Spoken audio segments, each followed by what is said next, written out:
Hey YouTube, Mike Andes here. A quick update for you.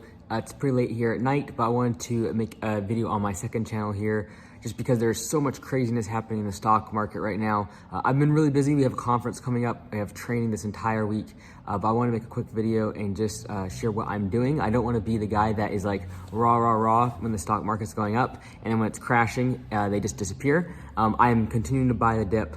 I'm not putting everything in yet. I'm still not even close back to what I had in the stock market even 2 months ago when I took out about 60% out of the market.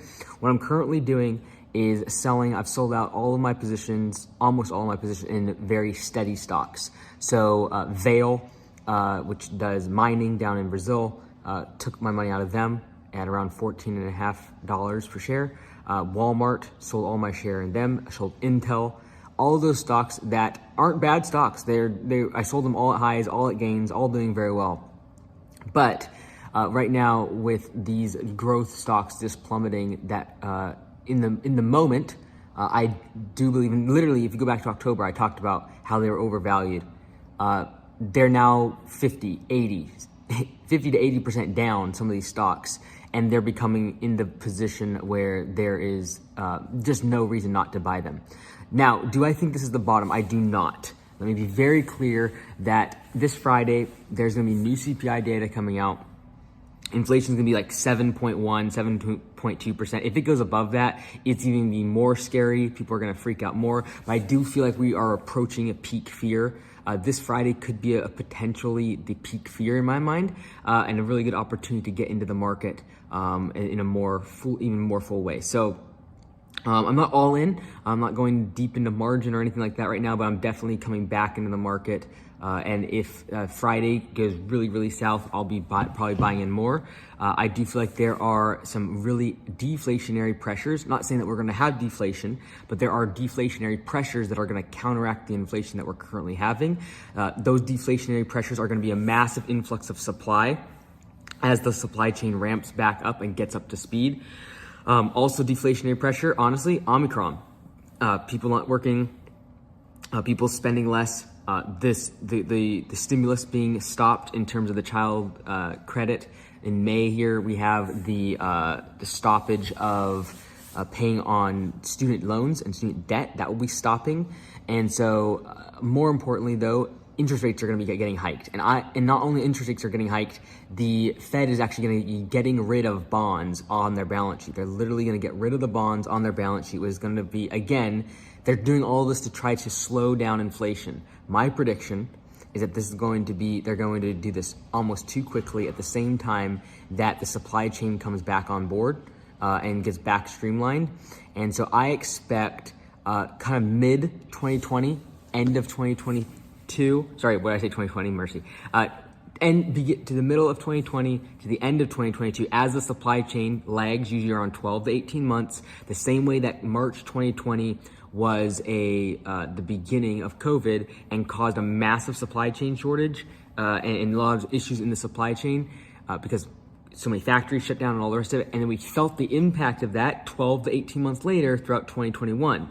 What happened during 2021 was people ramped up production, massive amounts of orders, inventories, factories went massive in terms of creating inventory, warehousing has gone through the roof. And so I really believe that we're going to have not deflation, but inflation is going to subside. I do believe that, and I actually still believe that Jerome Powell believes that, but I think political pressures have caused him to say the alternative, and that is that inflation is here to stay and we have to do something about it.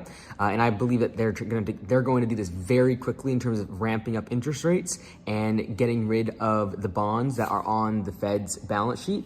And they're going to do that, in my opinion, one man, perhaps jaded opinion, that it's a political move for the midterm elections of 2022. They have to quell inflation if they have any chance of regaining power and getting elected again. So they're going to make sure they do that. And I feel like it's going to come at the detriment of what is actually happening in the economy. And that is the supply chain is going to catch up. We have deflationary pressures coming down the pike.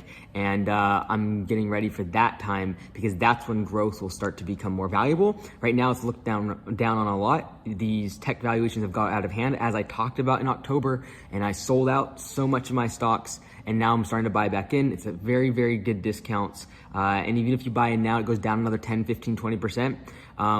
In 5 years, you're not going to look back and regret these buying decisions, in my opinion.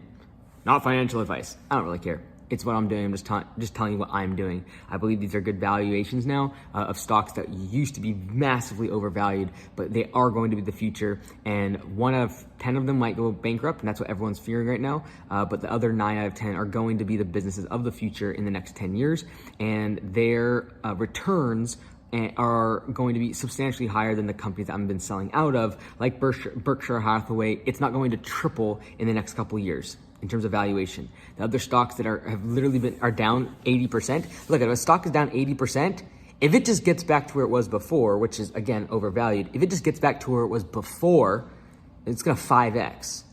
And if that happens in the next 5 years, I'm patient, I'm fine, as long as I believe in the company. And so now I actually really love the fact that this has all happened, because now these valuations of companies that I love are actually meaningful, and there's actually some PE ratios that make sense in the market. So it's a time to buy. It's not a time to shirk away. And I want to make this video, even though I'm super busy this week, is because I wanted to make it very clear where I'm at on the market. And so that way, in 6 months, after everyone comments on this video that everything's going to zero and Palantir's going to die and Tesla's going to die, and other stocks that I'm really invested in right now as they've been coming down is things like Etsy, as well as Enphase. There is a CRM, which is Salesforce, Twilio. These are all great companies, fantastic companies. Palantir, getting right back to where I wanted in terms of valuation, under 16. So good times, looking forward to it. 6 months from now, we'll talk then.